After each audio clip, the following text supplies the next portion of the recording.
Alright, good morning everyone. I was getting ready to shoot a video, and I was scrolling through Twitter, wasting time, and I came across this absolute gem from PragerU. Former Antifa activist Gabriel Nadales breaks down some common misconceptions about the movement and identifies the common goal that unites its various groups. Well, I mean, it's in the name, isn't it? Anti-fascist? Let's have a listen. I feel like that's a huge misstep for conservatives. Because, I mean, I go on Twitter all the time and you'll see talking about either, like what you said, George Soros is funding Antifa, or they're just a bunch of leftists living in their basement, but in reality, it sounds like what you're saying is like they're actually way more organized and they have a plan. What would you say is like the final plan of your enemy must appear weak and strong at the same time? an Antifa? Antifa itself kind of varies because it doesn't have a coherent ideology. It's more of a collective or collection of different groups. To really look at what Antifa really stands for, well, we have to look at what each individual group wants. The Red Guards of Isn't this guy supposed to be criticizing Antifa? I mean, he's supporting the notion that Antifa is a decentralized movement.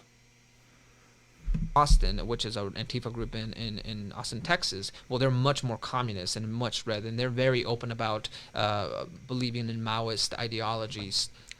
In Portland, it's more of an anarchist ideology, so it kind of varies. But at the end of the day, we know that they come together for a common goal, and that common goal is to destroy the basic principles of America. That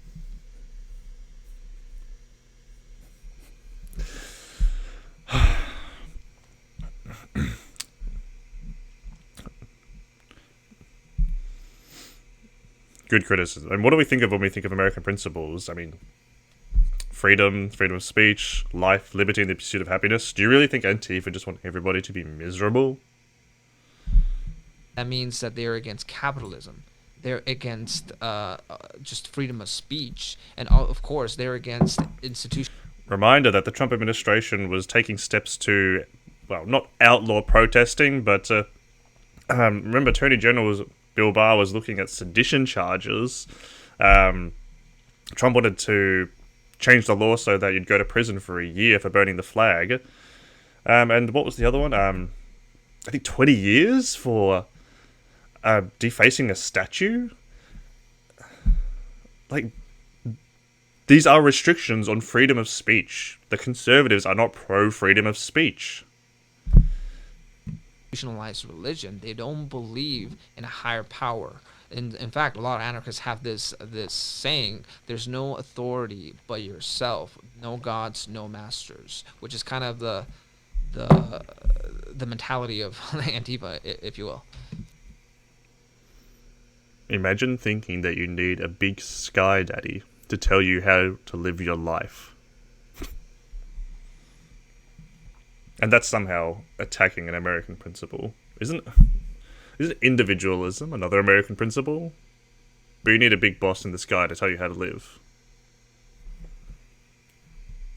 It's crazy. Like, living in America, you have so many good things. Like, being an American is like awesome, versus living in many other places around the world. Yeah, I mean, there is a lot of perks to living in America, as Will correctly says, compared to living somewhere else in the world.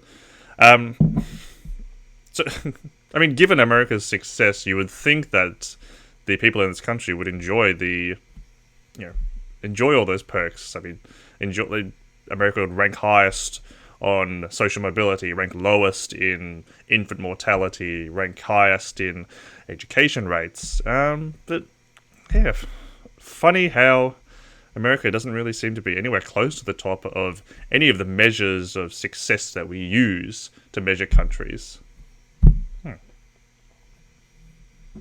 I'm Mexican. I'm very well aware that America is freaking great. Yeah, exactly, right? But oftentimes they will magnify those things or those people who fall through the cracks, and then they blame it's capitalism, as opposed to looking inward or looking at specific examples and saying, well, is it really capitalism, or unfortunately that some people make really bad mistakes that led them to poverty? And I mean, of course, there's poverty. I mean, yeah, like, fuck. I made the mistake of being born into poverty. I guess it's just something wrong with me and not the system, out there. Poverty is the initial state of human nature. Unfortunately, they will always blame capitalism for causing poverty, as opposed to the reality, which capitalism lifts people out of poverty. Okay, so you can ignore... Wait, hang on. So if poverty is the default state of man, but it's a problem with yourself... Pardon? What? Run that by me one more time. If poverty is the default state that someone's bought into, don't you think that that's a problem with the system? That there might be some systemic inequalities that cause people to be bought into poverty? Like, the mental inconsistency of these people. Like, everything's on the individual side, but, like, I can't. I'm sorry. Anyway, the best thing about this Gabriel fellow, so, as it says, former Antifa activist, but get this is great. There's a book. Behind the Black Mask, My Time as an Antifa Activist. I love it. Always on the grift. Nobody ever leaves the left except to get on the grift. And here's another one. When did the book came out?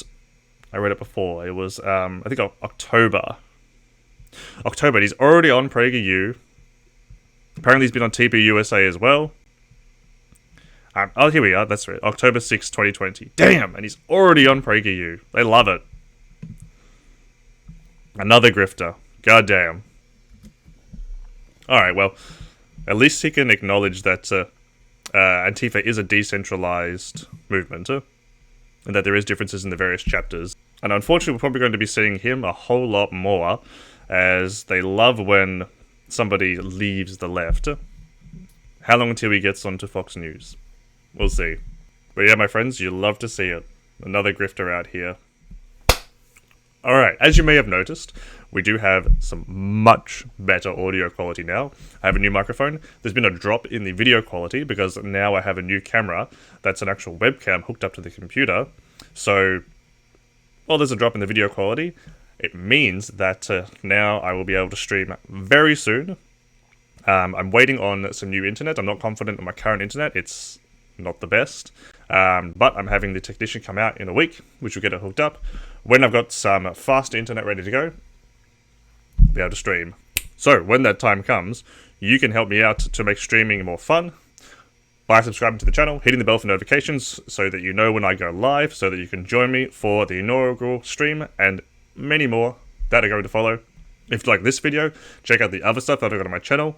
The previous videos I've talked a bit about workers' rights, masculinity, minority rights. The plans I've got for the channel going forward with streaming will still remain on these topics. There's going to be a combination of streaming content as well as prepared content. Prepared content will be diving more into a topic specifically, while the streaming content is talking about concepts in a more relaxed term, looking at current events, hopefully some debates. So there'll be a combination of both going forward. If you want to see more, please consider subscribing and jumping over to Twitch and following me there, so that if Twitch is your preferred platform to watch a streamer on, when I do start streaming, you can watch me over there. Thanks guys, I'm Louis Vuitton. I'll see you all soon.